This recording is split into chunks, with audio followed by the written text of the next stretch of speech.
Est à Bruxelles. Paul, pourquoi était-il crucial de trouver cet accord ?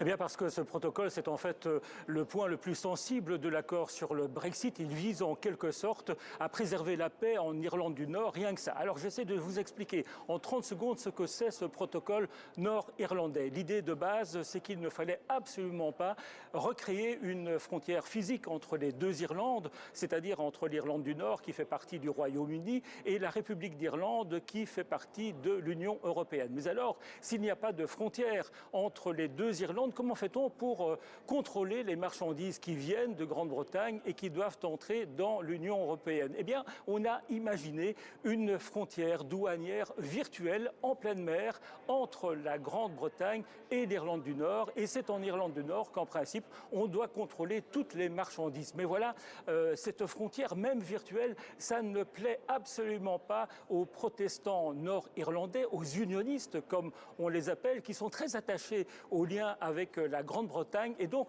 le nouveau protocole conclu hier prévoit d'abandonner cette frontière virtuelle. Il prévoit également 2 voies pour les marchandises, une voie verte sans contrôle pour les marchandises qui vont rester en Irlande du Nord et une voie rouge avec contrôle pour les marchandises qui doivent entrer en Union européenne. Mais attention, tout ça doit encore être validé par le Parlement britannique. L'histoire n'est pas finie.